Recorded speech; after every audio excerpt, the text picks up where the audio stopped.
est-ce que Dieu vous a révélé quelque chose sur l'ancien président de la République? Oui. Il a dit quoi? Donc, nous sommes curieux, nous sommes intéressés à savoir qu'est-ce que Dieu vous a dit au sujet de l'ancien président.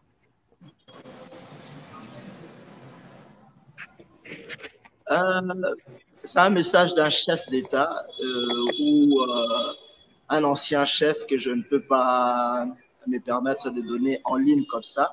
Mais je crois si les gens qui me suivent, vous suivez la vidéo, le live du 4 juillet, vous allez voir ce que j'ai annoncé et nous sommes en train d'aller petit à petit dans ça.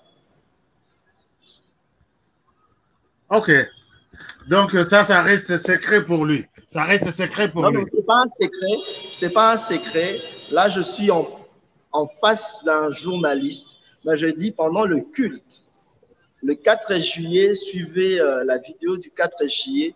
Oui. Vous allez voir, il y a des choses qu'on dit directement, il y a des choses qu'on contourne avec sagesse, mais les gens qui ont l'esprit de discernement vont comprendre ce que le prophète voulait dire dans son intervention.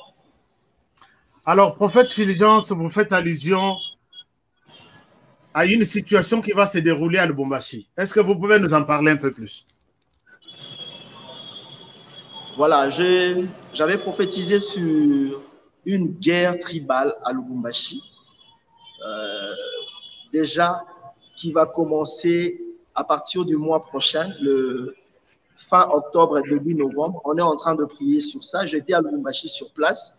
On a eu à partager la prophétie avec certains prophètes et on a prié. Et le premier signe que Dieu nous avait donné, je crois vous en avoir parlé au téléphone, c'était la mort de Papa Kyungu qui vient de nous quitter. Après ça, il y aura une forme de rébellion qui va commencer, mais ça sera plus de guerre tribale qui amènera aussi le pays à perdre une partie, qui amènera le pays à la balkanisation. Donc, on est en train de prier pour ça, pour que ça la maté.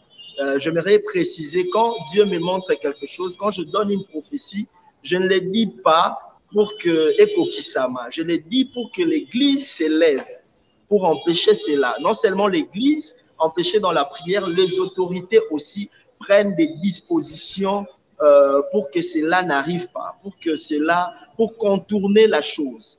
Donc, on est en train de prier pour ça. D'ailleurs, Dieu m'a mis à cœur d'organiser encore une prière pour la nation, peut-être au mois de novembre, où on va prier pour le province et on va prier pour nos autorités. Donc, à Lubumbashi, Dieu m'avait dit qu'il y aura une guerre tribale. Ça sera vraiment... c'est une prophétie qui ne date pas d'aujourd'hui. C'est une prophétie qui date de très longtemps. Quand le président Félix va prendre le pouvoir, il y aura une guerre tribale à Lubumbashi entre les Katanga et les Luba. Et le premier signe, ça sera après la mort de Baba Kyungu, après sa mort, et c'est alors que cela va se déclencher. Et nous sommes en train de prier. Quand je l'ai vu mourir, pendant que les autres pleuraient sa mort, moi, je voyais le bain de sang qui sera entre nous, la population, qui va s'entretuer. Donc, moi, je prie d'abord pour ça, pour que Dieu nous épargne de cela et que les autorités qui nous suivent aussi prennent des dispositions pour que le Congo ne soit pas déchiré du côté Katanga. Donc, c'est un peu ça. D'ailleurs, puisque vous parlez d'après la mort de Baba Kyungu, sa tombe a été profanée. Les personnes non contrôlées, non identifiées sont allées saccager la tombe. Ils ont tout enlevé. Mais 12 personnes ont été arrêtées. Alors, je ne sais pas pourquoi ils sont allés suivre Baba Kyungu jusque dans cette situation pour saccager sa tombe, pour tout abîmer. Alors, comment éviter ces pires-là? Qu'est-ce qu'il faut? Qu'est-ce que Dieu pense? Qu'est-ce que Dieu vous dit? Comment éviter cette guerre-là civile? C'est ce qu'on appelle les directives, les orientations. Les orientations, c'est comme le plan de guerre. Le plan de guerre, je ne peux pas dévoiler à la télé comme ça parce que peut-être même les gens qui sont derrière, qui sont en train de financer ces choses, nous suivent. Si je donne un plan selon la volonté de Dieu, ils vont contourner cela. Vous voyez? ils sauront déjà, ok, bah, Timbeli Bisoto Lito Salabou, donc Bisoto qui est donc, moi, je suis ouvert, comme je vous ai toujours dit. Celui qui pense qu'il veut me voir en privé, me poser des questions sur la nation, si je te fais confiance, je vais m'ouvrir. Si je sens que je ne peux pas te faire confiance, je ne m'ouvre pas. Les questions sont tellement nombreuses que je me dis, peut-être les problèmes techniques persistent, mais on peut toujours tenter. Mais il y a des gens qui écrivent aussi, d'autres appellent, comme celui-ci. C'est parmi les gens qui soutiennent cette télévision. Si vous pouvez lire cette question sur votre écran, ils disent, s'il vous plaît, prophète, aidez-nous pour que HK Today Télévision devienne la première chaîne de télévision en RDC. C'est oui, Florent Foka. Ouais, je prie que l'Éternel vous accorde cette faveur, que cette télévision soit la première en RDC et surtout que c'est une télévision qui aime la nation et qui contribue pour l'avancement de ce pays. Je prie vraiment que je vais contribuer aussi, je vais prier aussi pour HK Today, que ça aille de l'avant. Florent Foka, vous avez suivi. Florent Foka, vous avez eu votre réponse, donc la requête est bien retenue et les choses vont bien se passer. Alors, prophète Fulgence, je pense que nous allons évoluer avec cet échange pour arriver vers la fin, mais je vous propose cette vidéo. Oyo Kanano expliquer Bisso, les tenants et aboutissants. Qu'est-ce qui est à la base aujourd'hui de cette vidéo? Je vous propose ça. Et puis, je reviens à vous. Suivez cette vidéo peut-être avec moi en attendant que je vous retrouve tout de suite. Et j'inviterai le prophète Fulgence. Ce matin, j'ai beaucoup pensé à lui. J'ai vu à 2 reprises il y a quelques jours. Lui et moi, on jouait dans une équipe. J'étais le numéro 10, lui était le numéro 9.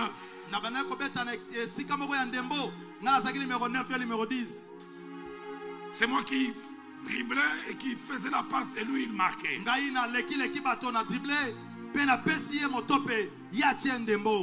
Et je demandais à l'Esprit de Dieu, qu'est-ce que cela veut dire? Dieu me disait, vous allez travailler en duo. Avant-hier, je suis venu, je ne l'ai pas vu. Aujourd'hui non plus. Mais juste quand je voulais descendre de la voiture, je l'ai vu entrer. J'ai dit, wow. Hier, j'ai failli l'appeler. Mais je dis non. Si tu veux que nous travaillions ensemble, tu le feras. Avant que les deux hommes...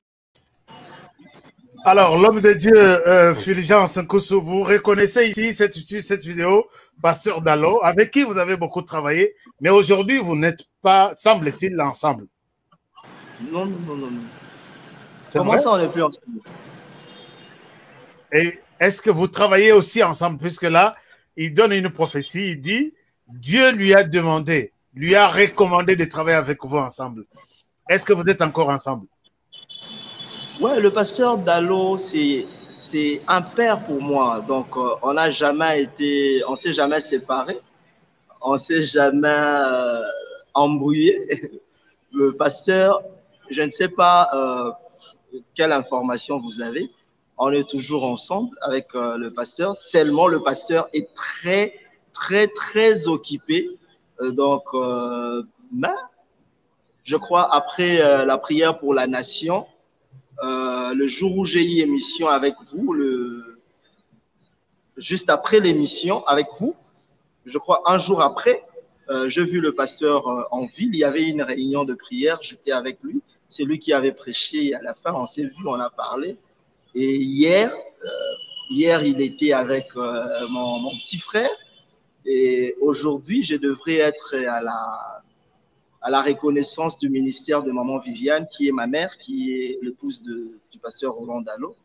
J'ai eu un empêchement, donc il n'y a pas eu un problème entre moi et le pasteur, que je sache. Le pasteur a toujours été très occupé et quand vous voyez le pasteur, même le jour où il a prophétisé, il a donné cette prophétie. Oui. Ça faisait longtemps, on ne se voyait pas. Et il m'a vu descendre de la voiture, entrer là où lui devrait prêcher. Et c'est alors qu'il m'a appelé devant. Et quand j'ai le message de Dieu, il m'arrive aussi d'écrire au pasteur Roland. Parce que seule façon de joindre le pasteur Roland, c'est de faire un mail. J'avoue aussi, de mon côté aussi, ça fait un bon bout de temps. Je ne l'ai pas vu, je ne l'ai pas écrit parce que j'étais concentré à bâtir l'église. Mais en tout cas, je suis en bon terme avec le pasteur. Et voilà, d'ailleurs, l'église ici, et quand on a mariage, moi je ne suis pas encore marié. Quand il y a mariage ici à l'église Emmanuel Rafa, c'est Philadelphie qui envoie le pasteur pour venir bénir le mariage. Le pasteur Ken, bien sûr, il envoie des gens pour... et puis quand on a des soucis, c'est là qu'on part. Donc il n'y a pas un problème et peut-être il n'y en aura jamais entre moi et le pasteur. Mais les gens se demandent pourquoi ne pas servir dans l'église du pasteur Dallo, mais vous avez souhaité faire votre église alors que lui a manifesté l'intérêt, les soucis de travailler avec vous. Non, mais quand le pasteur Roland Dallo a donné cette prophétie, il avait déjà prêché ici chez moi. Il savait déjà que j'avais une église. Et il avait prêché déjà. Oui, il a prêché même ici. C'est après la prédication, je crois quelques mois après, on s'est retrouvés de l'autre côté. C'était à l'église Myrena, du pasteur Flara, qu'il m'a donné le micro pour travailler. J'avoue, partout où je vais, quand c'est le pasteur Roland qui travaille et qu'il me voit dans la foule, il me donne toujours le micro pour prophétiser pour le pays, pour prophétiser sur les individus. Là, vraiment, il ne bloque pas. Il me donne toujours le micro devant tout le monde et il me dit, il y a des vidéos où le Donc, ces allégations-là des divisions, de ceci entre vous et pasteur Dallo, c'est du mensonge.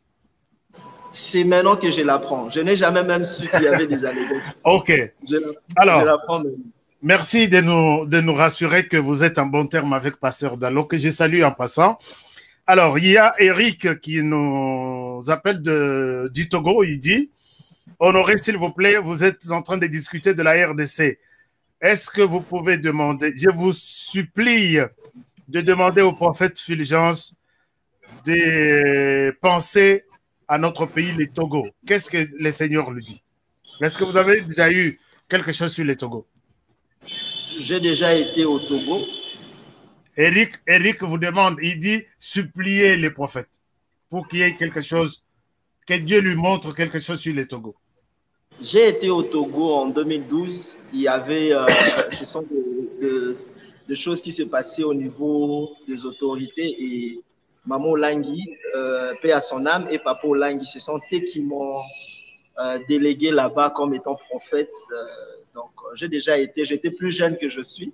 Et je vais prier pour le Togo, mon frère. Si jamais le Seigneur me donnait un message, je ne manquerai pas à faire une vidéo et partager, ou bien je vais appeler Papa Honoré. On va faire une émission où je parlerai du Togo. Mais pour l'instant, Dieu ne me dit rien pour le Togo. Mais si jamais je reçois quelque chose, je parviendrai le message. Il y a une question de notre frère François qui appelle du Gabon. Il dit, pourquoi Dieu vous montre des morts partout? Pourquoi pas au Gabon? Des autres. S'il vous plaît, cette question me fait rire. Il dit, mais Dieu vous montre des morts partout, pourquoi pas au Gabon? J'ai prophétisé sur le Gabon. Je crois que si vous regardez mes vidéos, vous allez voir, il y a aussi une partie où j'ai parlé. Donc, si je comprends, je ne vous coupe pas la parole. Si je comprends cette question, on souhaite la mort du président gabonais, c'est ça? Non, François, oui, allez-y, je vous écoute. Ouais, suivez mes vidéos, vous allez voir